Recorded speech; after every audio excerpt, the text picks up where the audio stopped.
नमस्कार साथियों, Raj student study point YouTube channel पर आपका हार्दिक स्वागत है। पार्ट बी की 12वीं क्लास में आज हम जनरली 3 छोटे छोटे टॉपिकों की चर्चा करेंगे। एक तो ऊन कतरन के बारे में, दूसरा बाहर ढोने वाले पशु और तीसरा हड्डियां और चमड़ों का उपयोग। ये तीनों ही छोटे छोटे टॉपिक्स है, इसलिए तीनों का कंबाइन एक ही क्लास में कर लेते हैं। ठीक है, तो सबसे पहले देखो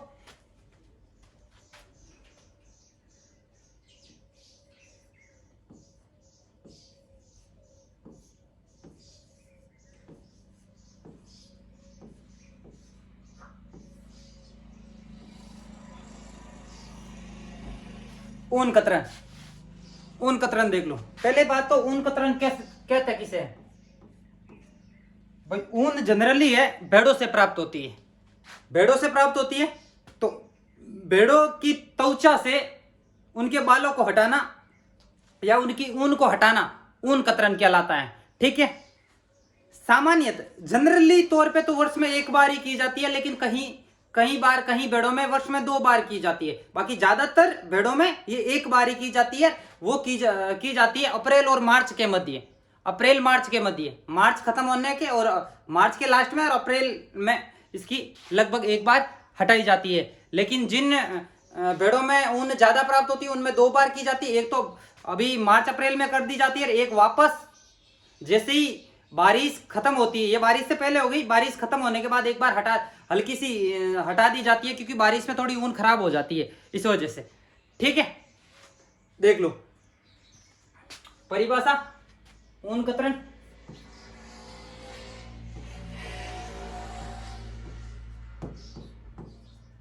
भेड़ों की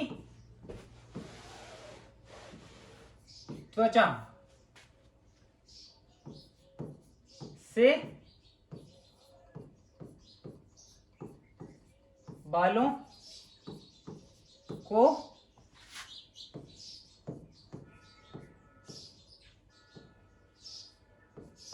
हटाना ऊन कतरन कहलाता है।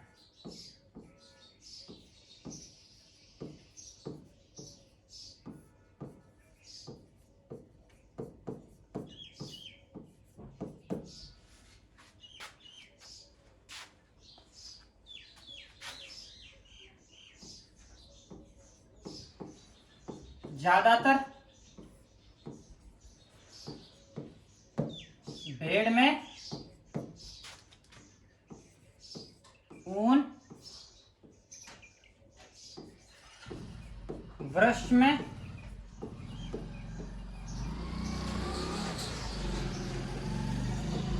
एक बार हटाई जाती है।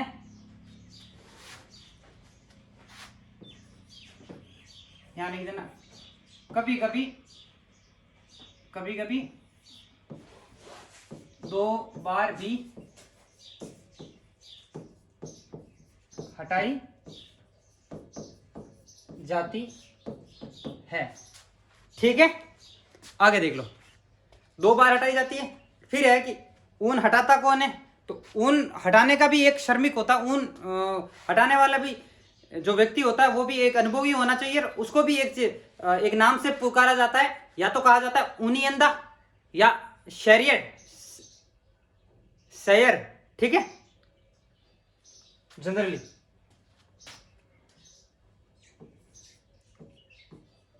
ऊन हटाने वाले को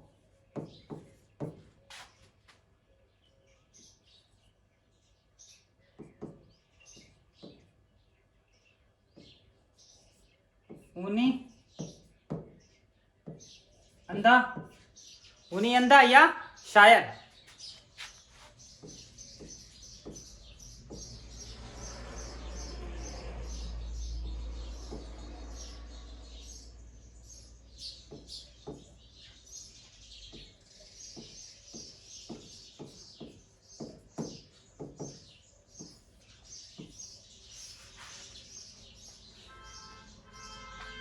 शायर। ठीक है, फिर है कि ऊन हटाई किससे जाती है? जनरली एक लोहे की बड़ी कैंची आती है या फिर एक मशीन आती है। देखो एक चीज बोल, देखो हटाने वाला होता है, यानी जो व्यक्ति होता है जो हटाने का काम करता है, श्रमिक होता है, उसे तो कहा जाता है ओनी अंधा या शायर। लेकिन हटाने की प्रक्रिया होती है उसे कहते हैं शेयरिंग।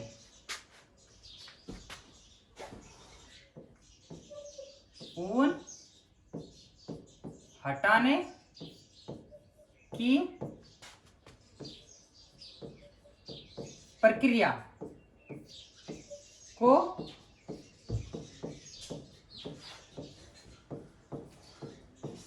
शेयरिंग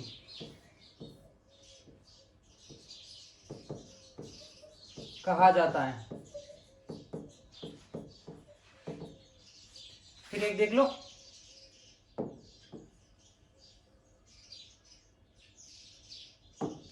उपकरण।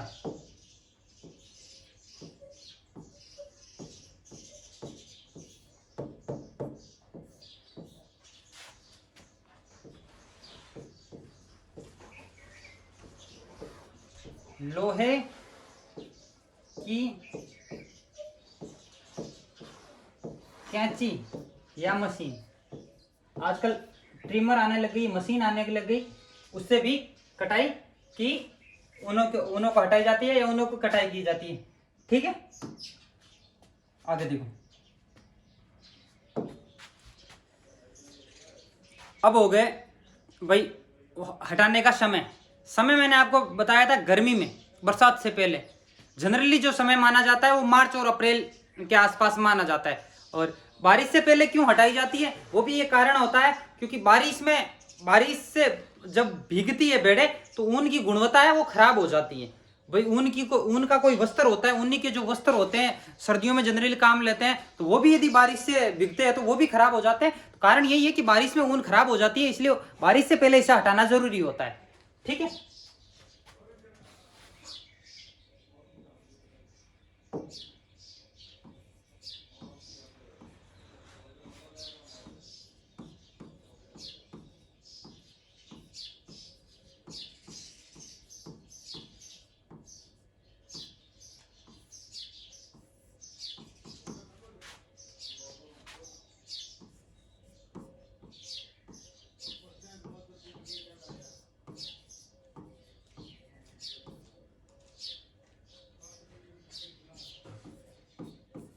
मार्च अप्रैल यानी गर्मियों का मौसम हो जाता है।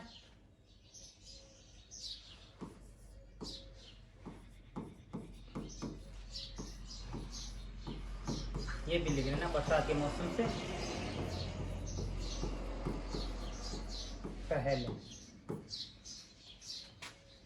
वजह क्या है, क्योंकि बरसात के बाद ऊन की गुणवत्ता खराब हो जाती है।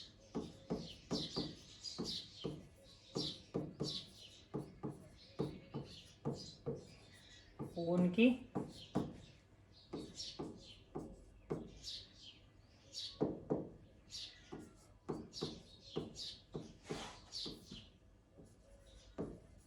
कम हो जाती है। ये देख लो ऊन कतरन के बारे में, आगे देख लो। अब ऊन कतरने के बाद में उसके चरण देख लो, और फिर जो जनरली जो समस्या आती है उसके बारे में देख लें।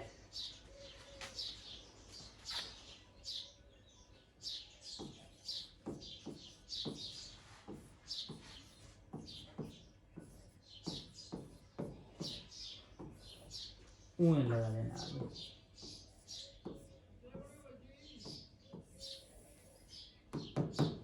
ऊन काटने के चरण, जो पहला चरण है वो है कटाई अभिमार्जन।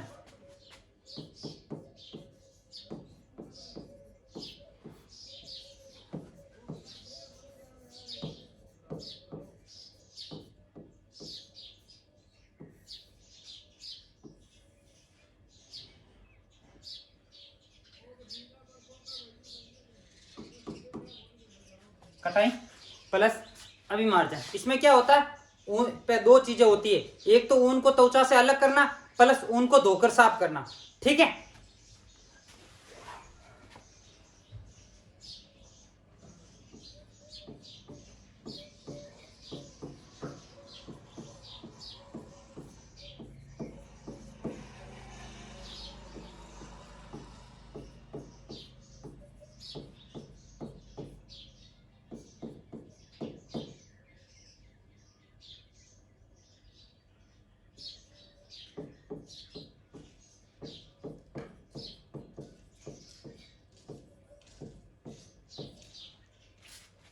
धोकर साफ करना, जिससे कि उस ऊनों भाई भेड़ों की ऊन में फंसे कुछ कचरा वगैरह होता है, परजीवी वगैरह होते हैं, वो सब नष्ट हो जाते हैं।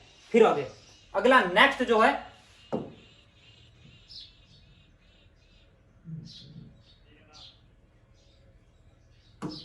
नेक्स्ट जो है वो है छंटाई।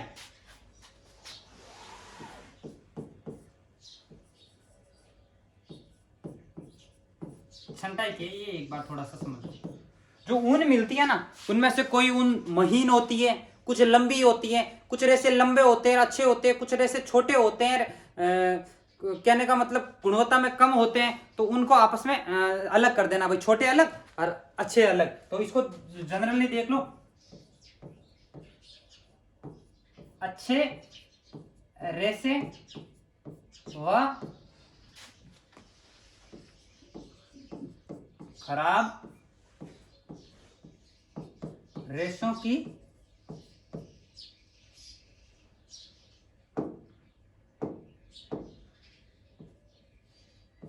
को अलग करना।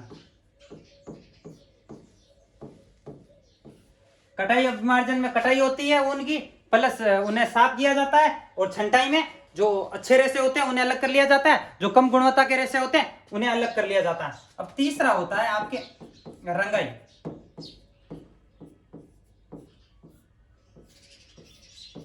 अब देखो, कटाई हो गई, छंटाई हो गई, उसके बाद में रंगाई। मतलब ऊन को किस काम में लेना, स्वेटर के लिए काम में लेना है, या रजाई के लिए काम में लेना है, या फिर शॉल बनाने के लिए काम में लेना। तो आपको जिस के लिए काम में लेना है, जिस कलर में काम में लेना, तो उस पे वो उस चीज की, उस कलर की पॉलिश कर दी जाती है। ठीक है,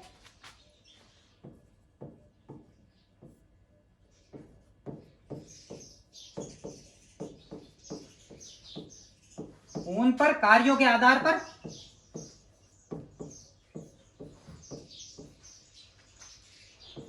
रंगीन किया जाता है।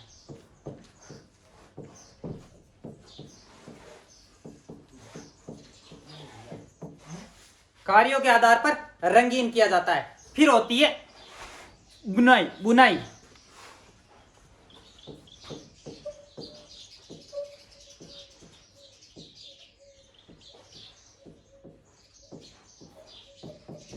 बुनाई का सीधा सा मतलब है धागा बनाकर लपेट लेना। धागा बनाकर लपेट लेना। बुनाई बुनाई में ऊन का धागा बनाया जाता है लंबा, रेसे होते हैं, रेसे को आपस में लपेटा और एक किसी भी बंडल में लपेट दिया जाता है, किसी लकड़ी के चारों ओर लपेट दिया जाता है या बंडल बना दिया जाता है। ठीक है,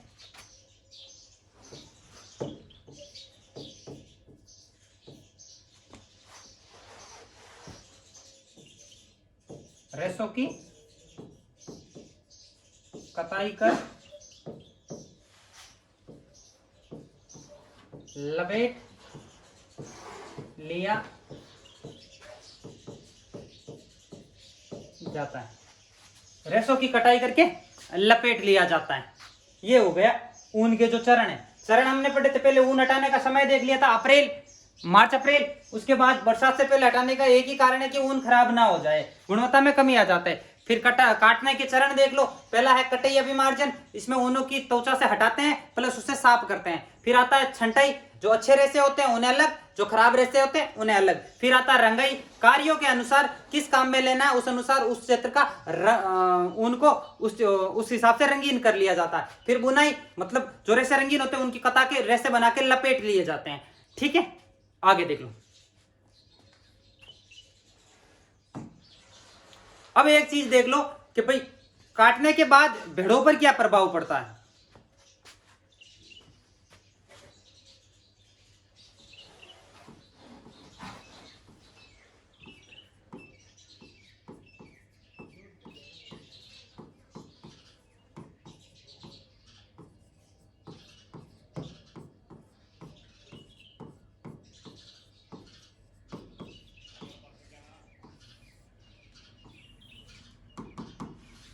जो भेड़ों का प्रभाव, आगे देख लो। पहला तो है कि जब ऊन हटा दी जाती है तो लगभग 1 महीने तक भेड़ों का तापमान है जो कम रहता है, कम, मतलब तापमान गिर जाता है तो भेड़ें पड़ती है बीमार। और ज्यादातर भेड़ें वही बीमार पड़ती है जो युवा होती है, एक से 2 साल के मध्य की जो भेड़ होती है वो ज्यादातर बीमार पड़ती है ऊन हटाने के बाद। ठीक है। और दूसरी एक है ऊन हटाने के बाद भेड़ों में एक तो थोड़ी सी वीकनेस आ जाती है, उन्हें फिर एक्स्ट्रा आहार दिया जाता है।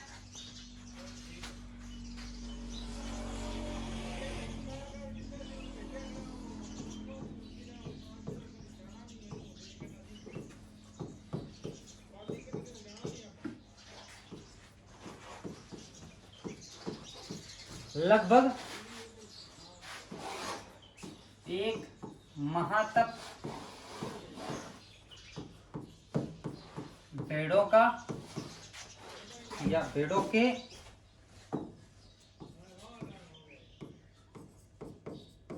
तापमान में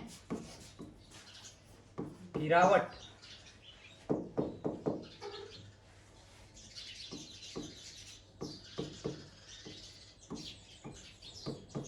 होती है,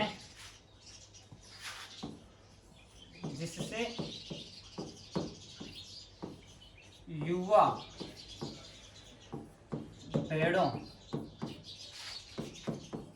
कोष्टक में लिख देना 1 से 2 वर्ष के बीमार होने का खतरा रहता है।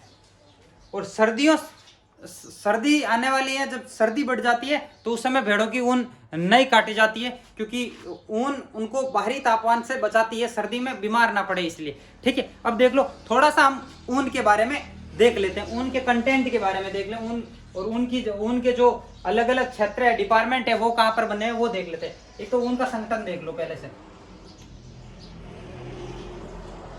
जो ऊन होती है ना, उसमें एक प्रोटीन होती है कैरोटीन। ऊन जो बना होता है वो कैरोटीन प्रोटीन से बना होता है। प्रोटीन। और सेंस जो भाग होता है उसमें ज्यादातर होती है सल्फर।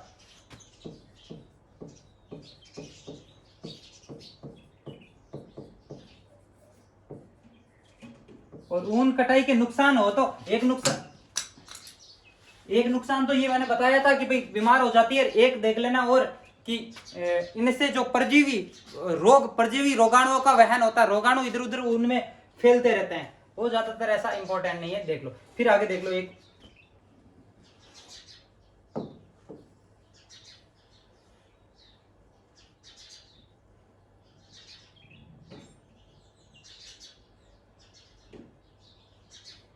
अब ऊन के बारे में कुछ चीजें। एक तो ऊन उत्पादन में राजस्थान का पहला स्थान है।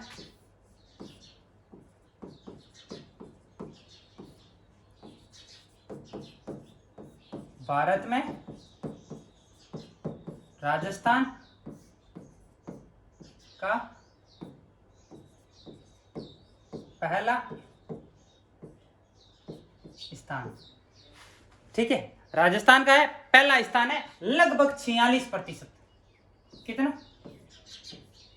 46% ऊन का उत्पादन है जो राजस्थान में होता है। जो एग्जैक्ट आंकड़ा है वो है 45.91, यानी लगभग 46% है, याद रख लेना। और ये भी देख लेना एक बार, 45.91%। ठीक। आगे ऊन के बारे में, जो ऊन के डेवलपमेंट बोर्ड, ऊन का जो डेवलपमेंट बोर्ड है, विकास बोर्ड है, वो जोधपुर में, जो बड़ी मंडी है वो है आपके बीकानेर में। इसके अलावा भेड़ का जो प्रजनन केंद्र वो अविका नगर टोक में है, और अनुसंधान केंद्र ऊन का है वो मालपुरा टोक में है। ठीक है।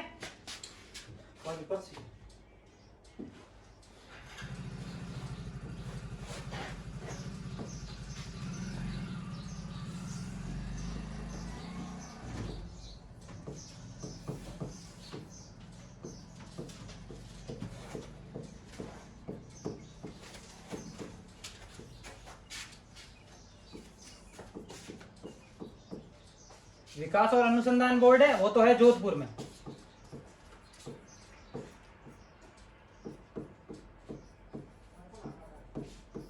एशिया की सबसे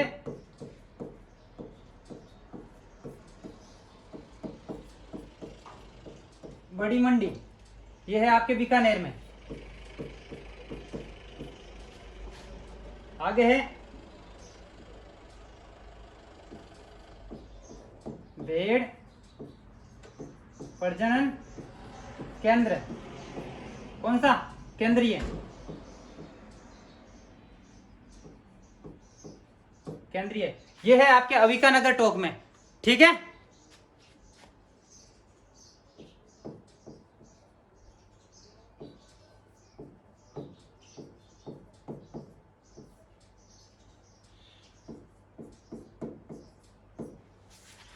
अविकानगर टोक में। आगे है भेड़ व ऊन का अनुसंधान केंद्र, कौन सा? केंद्रीय, वो है मालपुरा टोक में।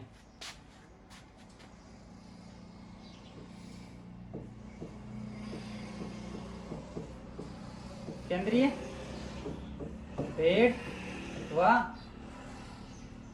भेड़ व ऊन अनुसंधान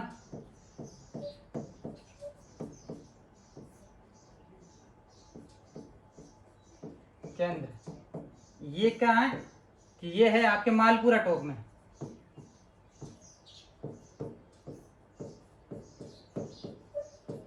मालपुरा टोक में। ऊन का जो विकास बोर्ड है, वो अनुसंधान बोर्ड है, वो तो है जोधपुर में। एशिया की जो सबसे बड़ी मंडी है वो है बीकानेर में, और केंद्रीय भेड़ प्रजनन केंद्र है वो है अविकानगर टोक में, और भेड़ और ऊन का अनुसंधान केंद्र केंद्रीय वो है मालपुरा टोक में। ये है आपके ऊन कतरन का जो टॉपिक है जनरली पूरा हो गया, ठीक है। नेक्स्ट टॉपिक है थोड़ा सा, अब दो छोटे छोटे टॉपिक है, भाट होने वाले पशु।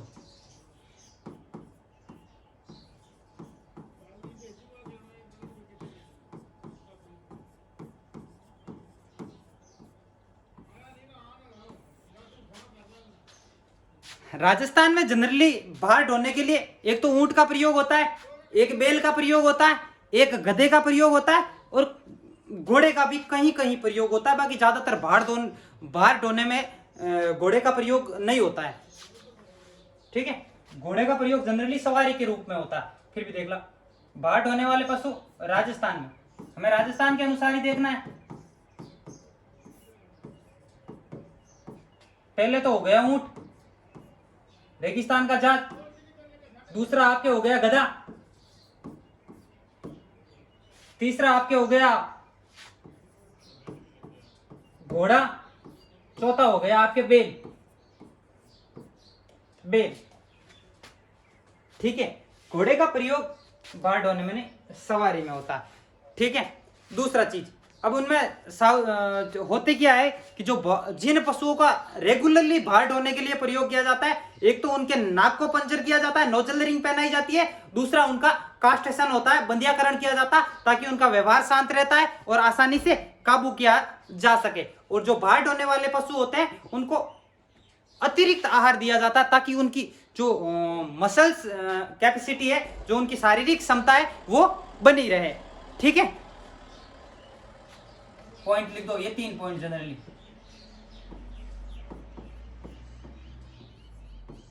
भार ढोने वाले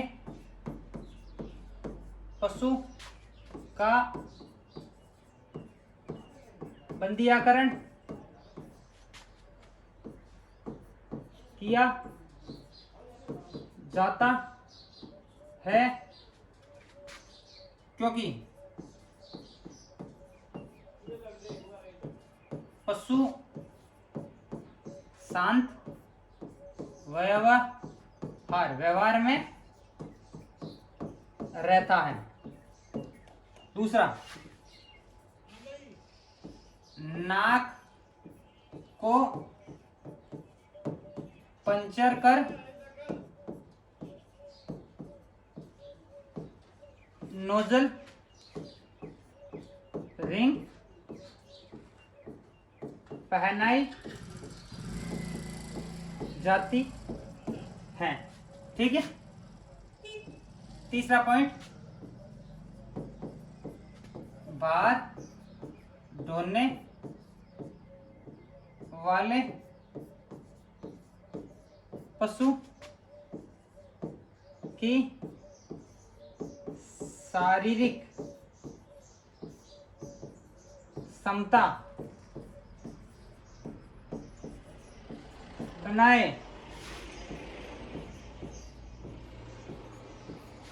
रखने के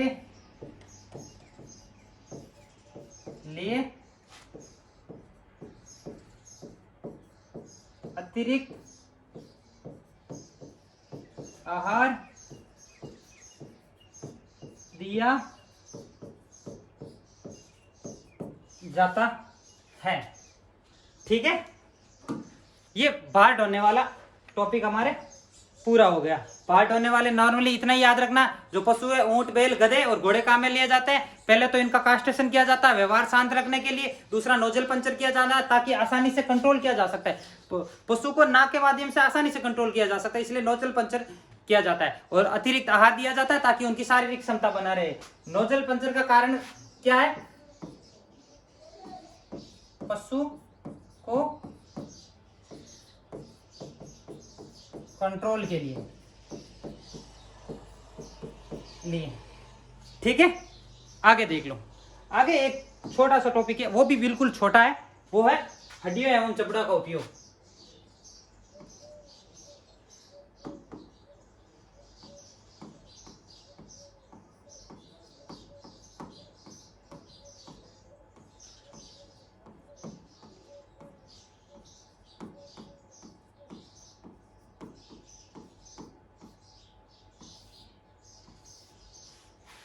हड्डियां एवं चमड़े का उपयोग।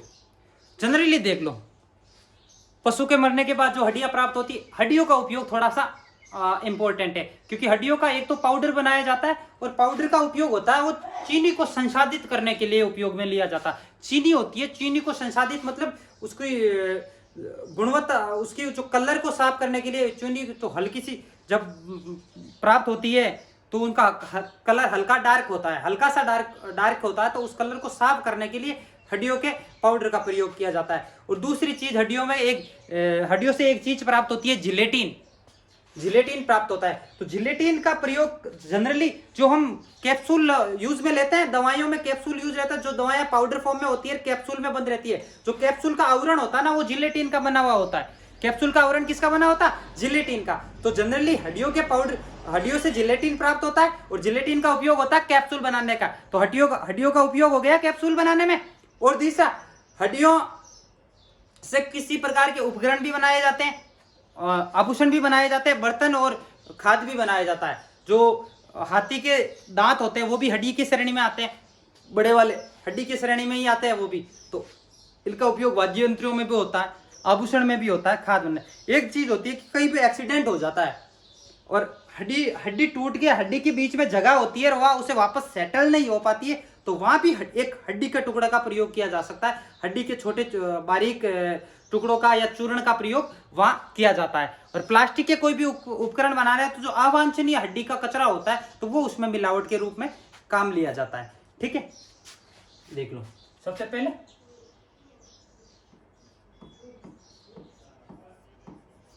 हड्डियां जनरली तौर पे, पहला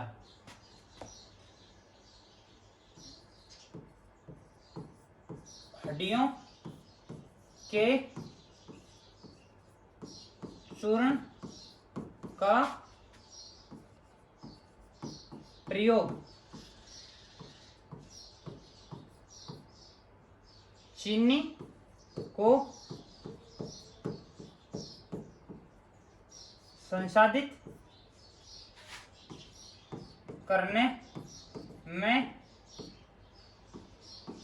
किया जाता है। आगे देख लो। हड्डियों से एक प्राप्त होता है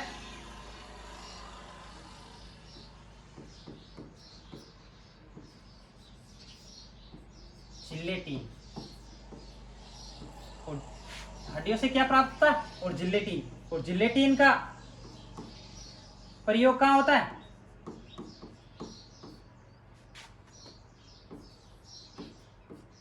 कैप्सूल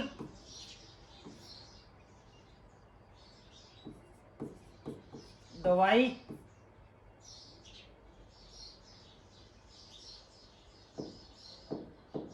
सीधा कैप्सूल बनाने में लिख दे दो, क्योंकि दवाई नहीं होती, कैप्सूल ही बनते हैं इसे। कैप्सूल बनाने में जो दवाई होती है कैप्सूल वाली, तो कैप्सूल बनाने में प्रयोग होता है जिलेटिन आवरण का। तीसरा देख लो, इसका जो चूरा होता है, इसका उपयोग प्लास्टिक उपकरण में किया जाता है, प्लस खाद में भी इसे मिला दिया जाता है। और तीसरा देख लो, आभूषण बनाने में, यह है हड्डियों का। ठीक है, जनरली हड्डियों का प्रयोग इन्हीं लोगों में किया जाता है। फिर एक चीज बनता है हड्डियों के साथ साथ चमड़ा।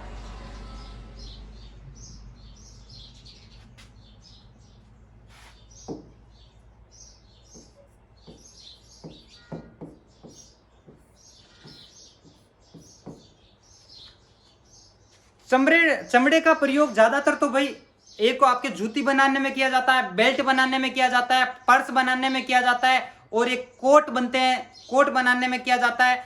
और इसमें सबसे ज्यादा कोई काम में आता है तो वो आता है गाय का चमड़ा 65%। और इसके बाद यदि गाय के बाद यदि सर्वाधिक चमड़ा प्रयोग में लिया जाता है तो वो आता है सुअर का, फिर भेड़ बकरी सबका प्रयोग में आता है। और इससे ज्यादातर चीजें बनती है आपके, देखो एक तो वाद्य यंत्र, ढोल वगैरह, ढोल, ड्रम, ढोलक, डफली वगैरह इससे बनते ही है, चंग वगैरह। आगे पर्स बनते हैं, बेल्ट बनते हैं, जूते बनते हैं, जैकेट बनते हैं, और कई तरह के फर्नीचर के आवरण बनते हैं, कारपेट बनते हैं, सुचरिंग के लिए जो टाके प्रयोग में आते हैं टाके बनते हैं। और चमड़े को हटाने की जो प्रक्रिया होती है उसे कहता है टैनिंग। पहले चमड़ों से संबंधित एक चीज देख लेना, टैनिंग।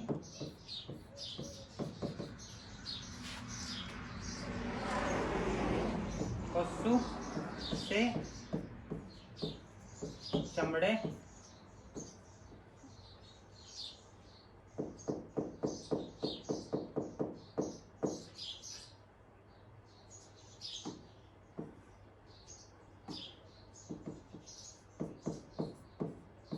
शरीर से चमड़ा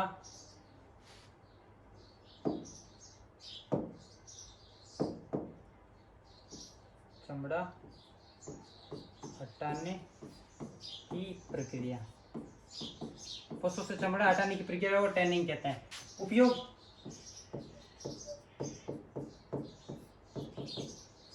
आप देख लो, सबसे पहले वाद्य यंत्र लिख दो, वाद्य यंत्र, फिर लिख दो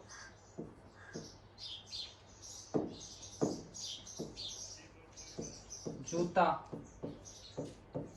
purse, coat, carpet, coat, carpet, इसके अलावा आपके टाके,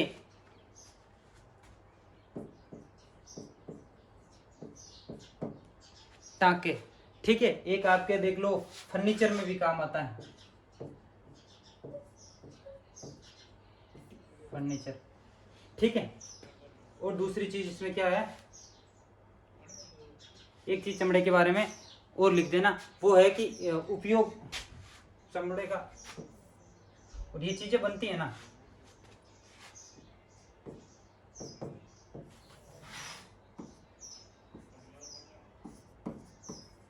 सबसे ज्यादा गाय का चमड़ा 65%, फिर आपके शुगर का, फिर अन्य। ठीक है, आज की क्लास में हमने इतना अध्ययन किया। ये जो क्लास की पूरी डिटेल्स हमने पढ़ी। सबसे पहले पढ़ लिया हमने ऊन कतरन के बारे में। ऊन को हटाने की प्रक्रिया ऊन कतरन होती है, जनरली साल में एक बार होती है, मार्च अप्रैल के, कई बार 2 बार कर दी जाती है। कैंची और मशीन के द्वारा हटाई जाती है। हटाने वाले को शायर ऊनी अंदा और हटाने को शायरिंग कहा जाता है। और चरण होते हैं कटाई अभिमार्जन, जिसमें ऊन को हटाना होता है, प्लस ऊन को साफ करना होता है। छंटाई में होते हैं जो अच्छी ऊन होती है अलग, और जो खराब ऊन होती है अलग अलग करना होता है। रंगाई में कार्यों के अनुसार जो ऊन होती है उनको अलग अलग क्षेत्र में जिसका काम के हिसाब से रंग दिया जाता है। फिर बुनाई में काट के धागा बनाकर लपेट दिया जाता है। फिर होते हैं ऊन का संगठन। हमने पढ़ा था कि ऊन में जो प्रोटीन होती है सर्वाधिक वो कैरोटीन होती है और सल्फर सर्वाधिक होता है। फिर पढ़ा था हमने कि उसके क्या क्या क्षेत्र में कुछ काम आने वाले। तो भारत में सबसे ज्यादा ऊन राजस्थान उत्पादित करता है, आपके 45.91 लगभग 46%। और इसका जो ऊन का अनुसंधान और विकास बोर्ड है वो तो जोधपुर में, ऊन की सबसे बड़ी मंडी है वो तो बीकानेर में है। और इसके अलावा हमने पढ़ा था केंद्रीय भेड़ का प्रजनन केंद्र, केंद्रीय भेड़ प्रजनन केंद्र वो है आपके अंबिकानगर टोंक में। और इसके अलावा केंद्रीय भेड़ व ऊन का अनुसंधान केंद्र वो मालपुरा टोंक में। इसके बाद हमने पढ़े थे भाट होने वाले पशु, आपके ऊंट, बैल, गधा, घोड़ा। सबसे पहले तो इनको बंदियाकृत किया जाता है ताकि उनका व्यवहार शांत रहे। फिर नाक पंचर करके नोजल रिंग पहनाई जाती है ताकि आसानी से कंट्रोल कर सके। और भाट होने वाले पशुओं को अतिरिक्त आहार दिया जाता है और उसके कारण शारीरिक क्षमता बनी रहती है। फिर चमड़े और हड्डियों का उपयोग पड़ा था। हड्डियों का पाउडर होता है जिसका प्रयोग एक तो चीनी को संसाधित करने में, इससे एक जिलेटिन पदार्थ बनाता है जिससे कैप्सूल का आवरण बनता है। वाद्य यंत्रों में इनका उपयोग लिया जाता है। चोट लगने पर हड्डी विकृत हो गई तो बीच में जगह के लिए वहां भी उपयोग लिया जाता है। प्लास्टिक के उपकरण बनाने में इसका चूरा प्रयोग में लिया जाता है, खाद में भी लिया जाता है। फिर हमने चमड़ा का पढ़ा था, चमड़ी को हटाने को क्या कहता है, टैनिंग। इससे वाद्य यंत्र बनते हैं, पर्स, बेल्ट, कोट, जूते, फर्नीचर, कारपेट, टांके वगैरह बनते हैं। सर्वाधिक गाय का प्रयोग में होता है, उसके बाद सुअर का, फिर अन्य पशु का प्रयोग में हो जाता है। आज की क्लास में इतना ही, बने रहिए हमारे साथ, नेक्स्ट क्लास में मिलते हैं। तब तक के लिए धन्यवाद।